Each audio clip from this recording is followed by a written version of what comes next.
tratar um paciente com maleza de riñón, significa cambio do sistema de vida. E essa aqui significa também cambio do sistema de comer. Com exatamente, para nós conversar com dietista para assim por compreender a limitação e precaução com o paciente, mas ter em conta com a hora que come. Dietista é sumamente importante na vida de paciente que sofre de maleza de riñón. Als diëtiste, zeker met betrekking tot nierpatiënten, is het ontzettend belangrijk, omdat je op een aantal dingen moet letten. We hebben verschillende gradaties op het gebied van nierpatiënten. Eerst ben je een polypatiënt. Nou, op een gegeven moment ga je dus naar de nefroloog.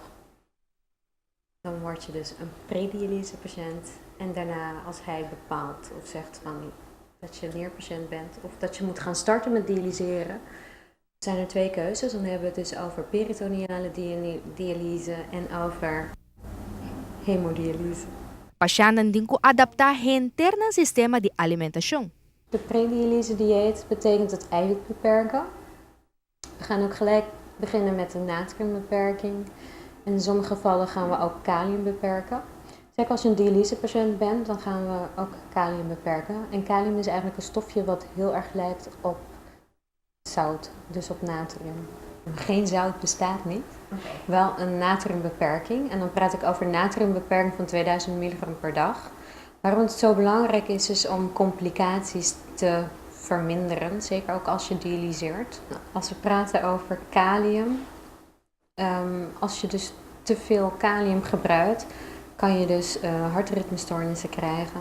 Natrium te conduzir na hipernatremie, de qual te resulta de retenção de água de corpo na grande escala, qual para paciente de riñón porta devastador.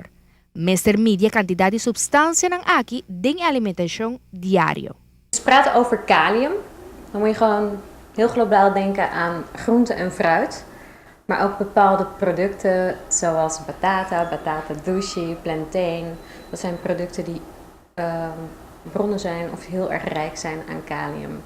En als we kijken naar kalium, om het inzichtelijk te maken, lijkt het dus heel erg veel op zout.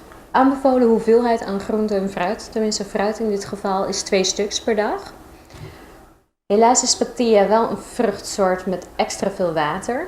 Dus daar moeten de patiënten heel erg op letten. Als we dus naar dat stukje patilla kijken, wat de aanbevolen hoeveelheid is, 120 gram in dit geval, bevat dat 5 gram water. Maar ook 550 milligram aan kalium. En de meeste patiënten hebben een kaliumbeperking van 3000 milligram. Dus zo loopt het wel op als je dus heel veel juice drinkt, heel veel producten op basis van melk. Ik zal iets vertellen over natrium. Eigenlijk moet je het heel erg scheikundig bekijken. Keukenzout, NaCl, 1 gram keukenzout is dus 400 milligram natrium. Dus gezond iemand mag dus 6 gram, dat zijn dus 6 zakjes. En iemand met een natriumbeperking heeft dus 5 zakjes zout per dag nodig. Maar helaas zit dus zout in alle producten. Dat komt dus van nature overal voor. Hasta de ingrediënten ang kuta usa para preparação de comida, porting e substância ng aki. Er staat op de label less sodium. Als je dus volgens de label kijkt, en ik zie dus staan 1 tablespoon, zit hier dus 320 milligram natrium in. Hier 575 en dan praat ik maar over 1 eetlepel. Meestal als we koken gebruiken we meer dan dat. Dit is de ketchup Manus. Heel veel mensen denken dat er geen zout in zit. Dat is de zoete variant. Maar in 1 eetlepel zit er 700 milligram natrium. En mijn aanbevolen hoeveelheid, wat ik maximaal als nierpatiënt mag, is 2000 milligram. Importante tá para reduzir a quantidade de líquido voor de patiënt su corpo. Als ze aan de machine zitten, dat ze een vochtbeperking hebben van 1 liter. En de PD-patiënten hebben gemiddeld een vochtbeperking van 1,5 liter. Iemand die gezond is, moet veel water drinken. Iedereen zegt, ja, drink water, drink water, drink water. En wanneer je op dialyse zit, mag je juist niet te veel drinken. Klopt. Okay. Het verschil is, op een gegeven moment stop je met urineren. En ja, wat gebeurt er dan met het overtollige vocht? Dat blijft in het lichaam. En dialyse is dus gemaakt om de PD doe je dus dagelijks en de hemodialyse doe je 3 keer per week.